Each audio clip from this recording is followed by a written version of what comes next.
Welcome to Alchemy Avenue, where we transform in real time, trust the vibe, and grow on purpose.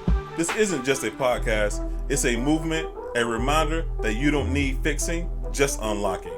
Around here, we laugh, we build, we heal, and we elevate, all powered by that deep inner knowing that says, this is exactly where I'm meant to be. You were made for this version of you, so let's expand, let's enjoy it, and let's keep becoming who we already are. Tap in. This is Alchemy Avenue. Welcome back to another amazing episode. Let's get into it today.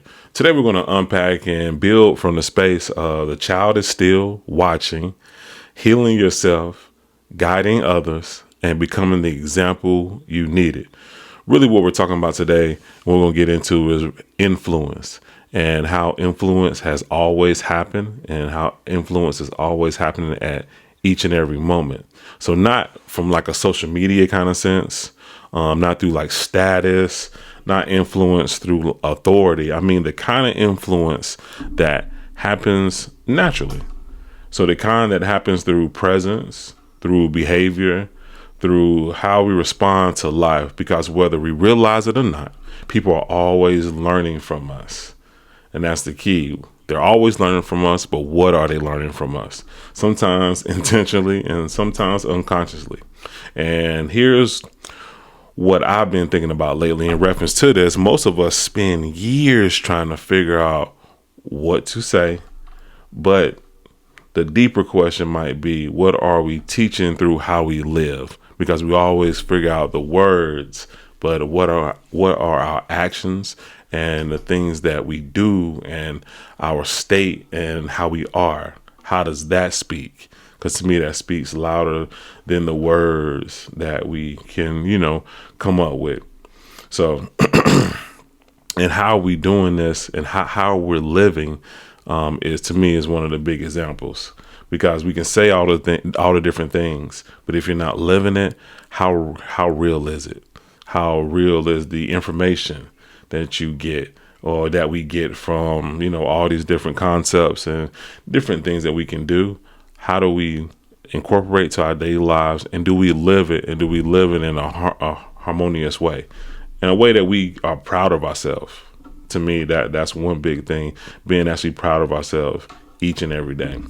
So because, again, we hear, long before people hear any philosophy, any knowledge, or any concepts or our even belief system, they experience our energy.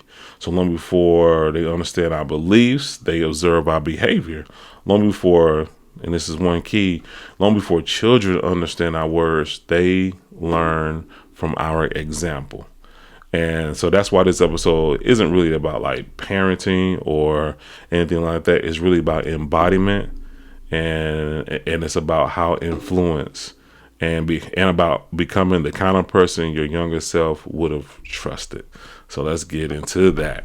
So I want to start from this space though, because I think a lot of us have had different childhoods, and how that shaped us now influence how we actually shape other children and other people that we are around.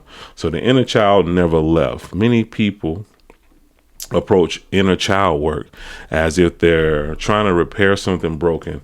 But in my opinion, what if that younger version of us isn't really broken? What if they're simply waiting to see whether the adult version of us is finally safe enough to speak honestly, safe enough to rest, safe enough to make mistakes, safe enough to stop performing, and safe enough just to be human. Just to be human with all the ebbs and flows, the emotions, and everything that a human, a person, just being their full authentic self.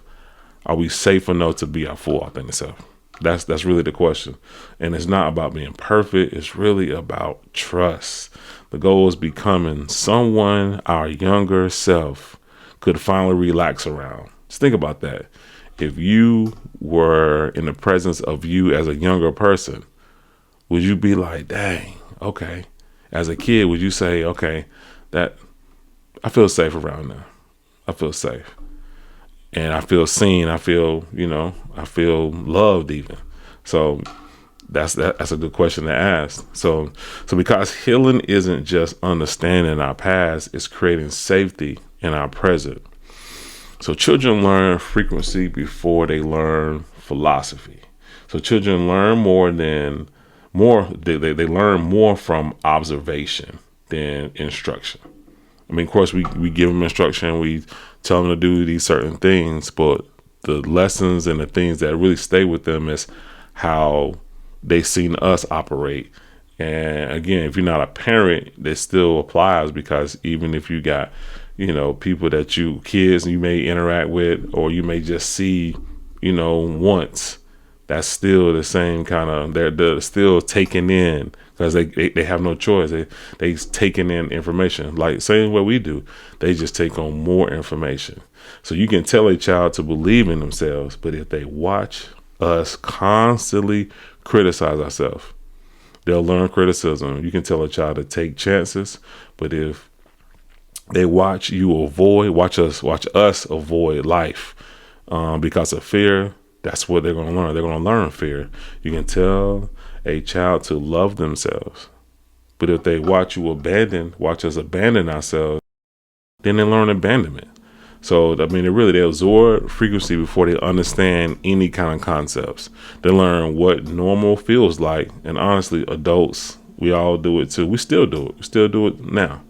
So we all learn from the emotional atmosphere around us. People rarely become what they're told. Rarely become what they're told. They often become what they've repeatedly exposed themselves to, or got exposed to. So nervous system, and we can get back into that, because to me, the nervous system is one of the biggest things that actually help or hinder our progression and how we move. So the nervous system teaches nervous systems. I'm saying that again. The nervous systems teaches nervous systems, and I make this make sense. So this may be one of the most important conversations. Most people hear nervous system regulation and think it's an adult self-help topic. But imagine if we learn how to regulate ourselves, our nervous system, our anxieties or our fears and anything that came up. What we learn steps to at least be able to understand that, okay, I do feel this way. I don't want to feel this way. How do I get myself back to that place where I want to be? Where we learn those concepts as a kid. Not as like a therapy thing or a diagnosis, but just awareness. Because you can tell when your body feels frustrated. You can tell when your chest gets tight. You can tell when we get overwhelmed. You can identify what helps you feel safe again. Can we? Can you identify? Because to me, if you're always here, then you don't even know what safety and clarity feels like. If this is your norm, then you do come down, then you, like we talked about last week, then it feels too unfamiliar. So I got to get myself back up, because you won't stay there long. But if this is the places where you at, then that's your norm. Then you're not going to understand how to get up here, because that's a foreign place for you. So the key, at least the key to me, is being in a space where this is your norm. You're not saying you're high and you're just, rainbows and glitter every single day, but you're in a space where you just feel good about yourself. You feel great about yourself. You feel that you can move with power and clarity. That's what I mean. And then now you're able to regulate and better control the different things, that not what happens, how you respond to what happens is what I'm saying. So just imagine, though, we were able to show those concepts or teach those concepts, one, to ourselves, and then also pass that information down to our children. So the gift really is teaching them, I have influence over my state. That realization can change their entire life. Seriously, it really can. Because many adults spend decades believing emotions simply happen to them.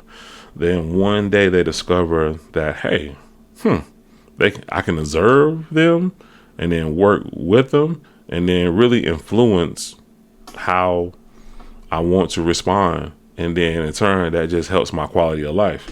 But imagine learning that as a child, though, learning those tools. Not saying you're going to be perfect at it, but just learning and understand. I think just the idea that you can say to yourself as a kid, oh, I don't have to feel this way. I can choose how I want to feel.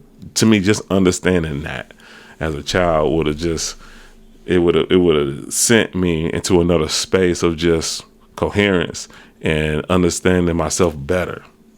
So emotional resilience versus emotional avoidance. So children don't need us to remove every uncomfortable feeling. They need us to demonstrate movement, to show them that emotions move. Sadness moves, fear moves, frustration moves, even disappointment and anger. All that can move. They really can learn. I can be nervous and still try. I can be disappointed and still move forward. I can be sad and still find joy. I can be angry and still choose kindness. So resilience isn't about the absence of any of those emotions. It's really about trust in our ability to move through them. The goal isn't to not feel. That's not what I'm saying. It isn't not to feel. It is to know I can move through what I feel. And again, if I don't like how I'm feeling, I have a choice to move to another space where I feel better about whatever's going on. So legacy beyond bloodlines. You don't have to be a parent to shape a generation. And I like this because people think, oh, I don't have kids. I'm not even really around children like that. But again, teachers do it, coaches do it, mentors, artists, neighbors, friends, podcasters. Even, I know we're talking about our theme here is really because all of this ties into influence, but even the influencers that my kids, they like certain people on YouTube and that kind of thing. Still, every interaction becomes an opportunity to model, possibly. And I know a lot of things, especially as kids, they can't control. We couldn't control. So really, our environment a lot of times is one thing that causes so much trauma and the triggers. I do know that. But what I'm saying is that if we were in a better state as adults to better understand our type of influence, especially to our kids that we directly affect, then again, they take on so much. And how, if we just change our view, vibration, frequency, and how we view life, and how just that, and it actually shows. It actually shows because we will stop doing those things that I'm telling you. Because again, like I mentioned earlier, like you will tell a kid to believe in yourself and do these things, but if they don't see you doing any of it, it won't really make sense to them. It won't make sense at all because they hear you, but they don't see you. And I hope that really hits home because it's not about shaming. It's not about saying, oh my God, I have been doing that. I'm the worst parent or I'm the, worst person ever. No. It's about understanding this. Okay, boom, I can still grow. Because even me, I want to make sure that the things that I'm doing make sense. Because again, whenever I'm out and doing things, I don't want people, my family, looking at me like, oh, he's never done that. No, I like to stay consistent. I'm not perfect, but I like to stay consistent with just how I move, how I talk, and how I continue just to show up for myself to better show up for others. You know what I mean? So again, every interaction is an opportunity to model the possibility. I mean, through you can trace any kind of steps of confidence through healing, direction, all that back to a teacher or a coach, somebody in the neighborhood, a co-worker. Again, because when we're younger, sometimes we have we start our first job, and there was some kind of older coworker that poured into us. That always counts as well. Just you remember that one or the group of people that influence your life. So we always have an opportunity to be an example, not because we're perfect. Again, because we showed them something was possible. And a great example of this, because I was at field day with my oldest daughter, because there was the last day of school for them. And I'm with, because she didn't really want me to sign up for a station. She wanted me to just walk around with them, her class. So, I'm helping, doing the stuff or whatever. And then the girls are just asking me questions, and I'm just saying stuff like, okay, yeah, y'all are really smart. And then they're like, what you mean? I was just telling them, because I've seen them through the year, because now they're going to 8th grade, but I seen them when there was in kindergarten, a lot of them kindergarten and all the other grades, and I'm like, yeah, y'all are really smart, and just telling them different things, and they was just looking at me like, wow, you think so? And a couple of them say, you think so? And I was like, nah, I don't think anything. I know, but it just to me, it surprised me that it surprised them that I was saying these things, and they were really like, what do you mean? And I was just talking how I would normally talk, because I like to talk really intentional to kids. Like, I tell them, you're smart, you're intelligent. One kid, completely forgot about this until now. One kid walked up on me. There was a guy. He looked at me. He just walked in front of me and stopped right in front of me and looked at me and was like, do I look like a boyish girl? And I said, what? It was funny because the question was kind of like, what? Why are you asking me that? One. And two, I didn't want to seem insensitive, because it was funny. To me, it was very, very funny. It's still funny. But I didn't want to seem insensitive. I said, no, you look like a boy. He was like, you mean like a boy? Like, not a girlish boy? He kept trying to double down. I was like, no, you look like a boy, a well. I said, like a well mannered boy.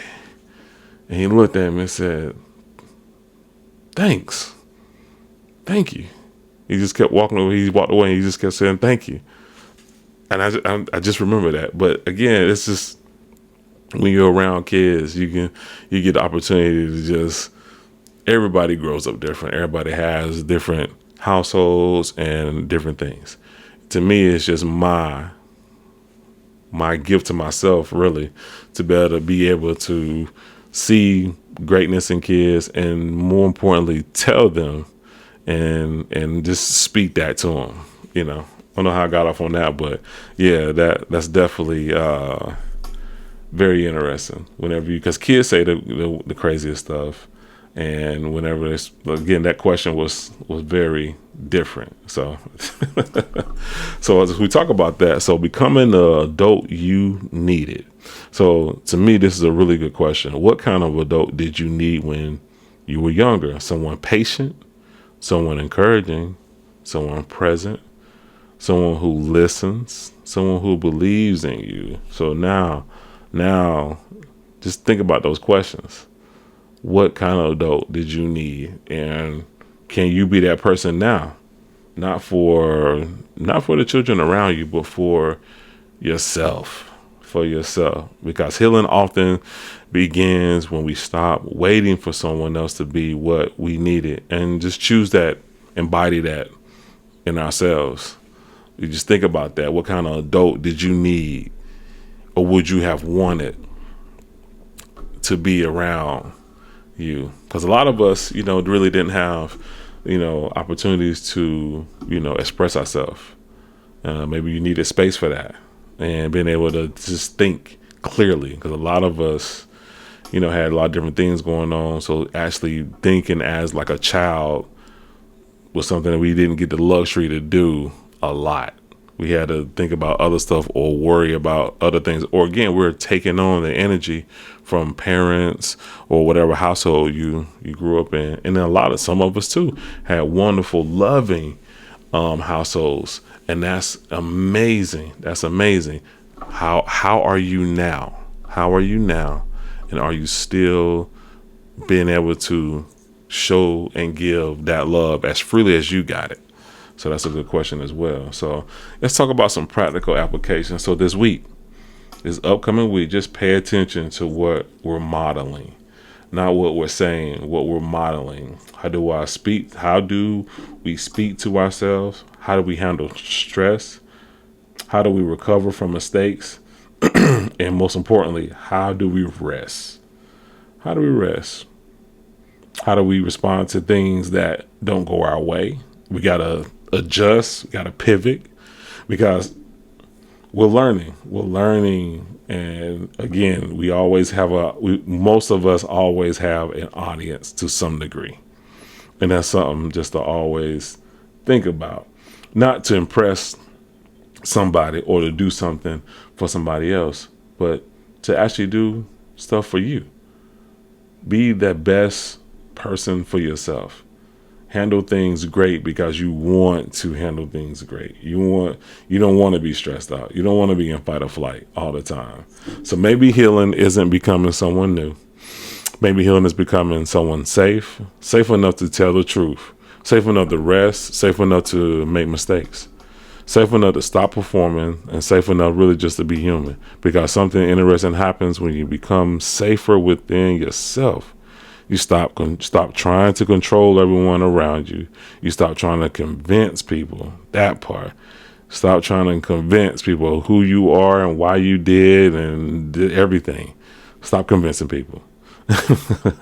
We stop trying to force growth, and instead we become the example, not a perfect example, just a real life, full example. So someone who shows that peace is possible, someone that shows that self-respect is possible, and someone that shows that life can be lived differently. and again, even if you revert to an old habit or whatever, you didn't fail. Pick yourself back up and move on and keep moving. Learn. Continue just to learn and grow. So I think one of the greatest lessons we can model is something most of us were never taught. Life has rhythm. Nature has rhythm, breath has rhythm, the heart has rhythm. And staying in a good rhythm within yourself, understanding what that is for you, understanding how you move, how you operate, and being good with that foundation. And then you can just build on that.